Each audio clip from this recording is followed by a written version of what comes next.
Hi, this is Becky Johnson with Community Perspectives Television, airing on Channel 71. And we're with Scott Himler. Scott, why should people be interested in promoting the medical marijuana initiative? Well, because it might happen to you one day, I guess.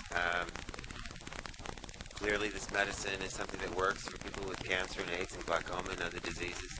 There's no logical or practical reason why it shouldn't be available under a doctor's prescription. And that's what we'll try and do by putting it on the ballot next year.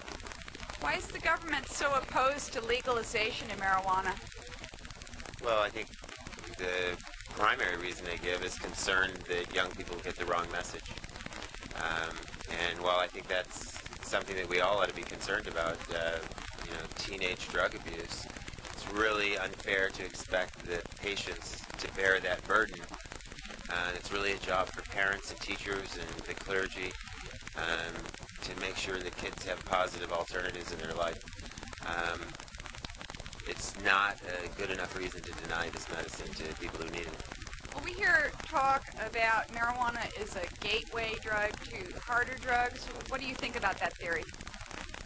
Well, it's certainly gotten a lot of attention.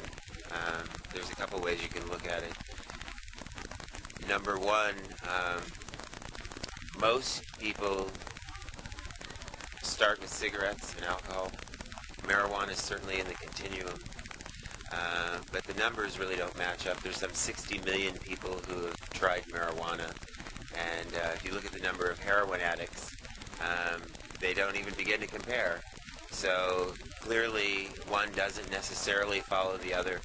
I think it's a gateway in the sense that you usually buy marijuana from the same people that are selling other drugs as well. So the mere fact that it's illegal makes it a gateway in terms of access, just pure and simple access. So then if we legalize marijuana, it would take away that associated effect of marijuana being associated with these physically being in the hands of the dealers. Right. Well, we're not advocating that it be legalized across the board. We're advocating that it be made prescriptively available under a doctor's supervision.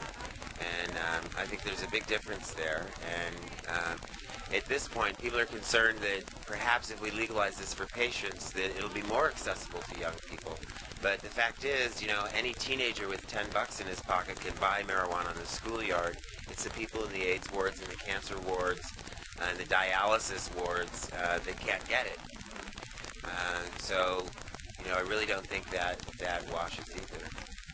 Thank you so much, Scott Himler. No problem.